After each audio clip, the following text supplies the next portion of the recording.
This is a lesson on graphing functions, and we're going to have y equals some sort of equation, and we're going to plug in some values. So let's do that here. Generally speaking, most of the time, until we get into some more advanced functions, we're going to plug in 0 and see what happens. So if we plug in 0 here, 0 plus 1 gives us 1.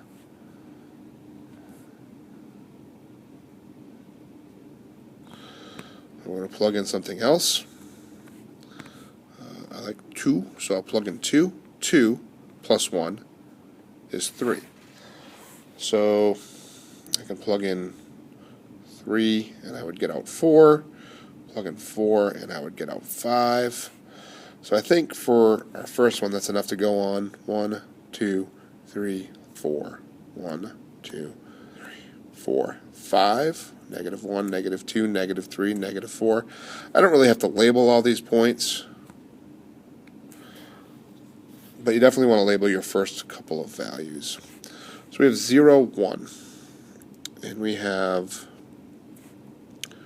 2, 3, 3, 4, and 4, 5. And you can kind of see that these form, they would all fall in the same line if I drew a line like that. Alright, and later on we're going to learn that this type of equation will always form a line. So we're good to go ahead and connect them in this case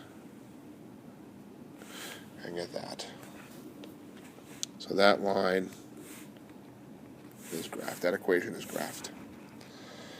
Alright, so again, looking at the equation, we have a value x, or a variable x, and then we have a plus 1. So that type of equation, was just an x plus something or an x minus something, will always give us a line. So looking at this other equation, something similar is going to happen. So let's plug in some values.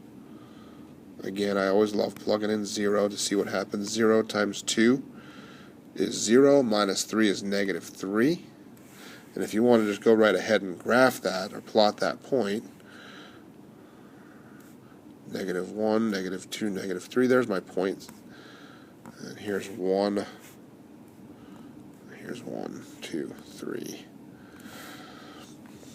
And then we're going to plug in some other points. And if you know it's a line, which I've already told you this one's going to be a line, or if I haven't, now I have. If I plug in 1, 2 times 1, order of operations, and then subtract 3 would give us negative 1. So at 1, I have a point at negative 1. And again, it is a line, so if I connect those kind of like that, I can do better. Like that. So we have that line there. Okay? Oh boy.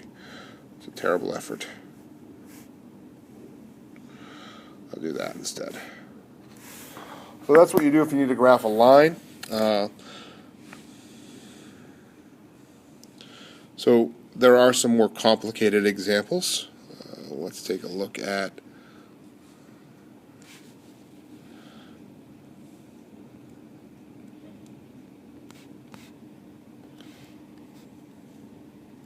let's do 1/4 x minus 4. Again, we just have a variable with a multiplication and then a subtraction here. That's going to be a line. So again, I'm going to plug in 0. I'm going to get out negative 4. 0 times 1/4 is 0. Subtract 4 is negative 4. Now if I go ahead and try to plug in 1, 1 times 1/4 and then subtract 4, I get 1/4 minus 4. Now that's not too bad. I'm going to get negative 3 3/4.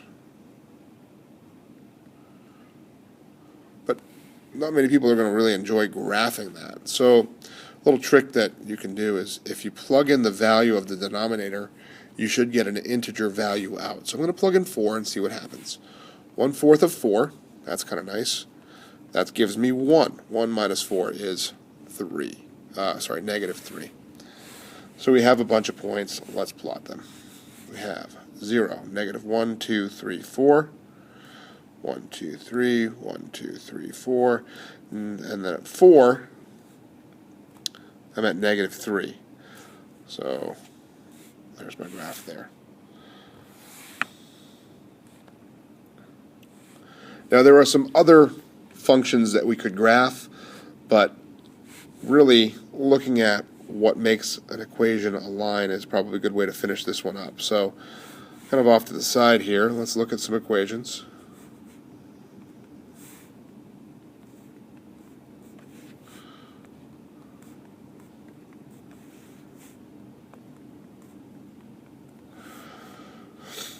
Okay, these are some different equations that will result in the graph not being a line. So none of these are lines. So if you see a square root in your graph, or you see a squared, or the x in the denominator, bad news, okay, or an absolute value, none of those will result in a line.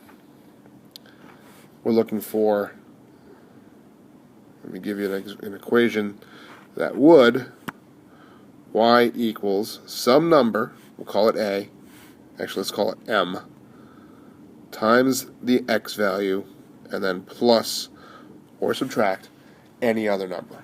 If it's in that form, it will be a line every time. So keep an eye out for that number, times your variable, plus another number, good to go. All you need is 2 points. Enjoy.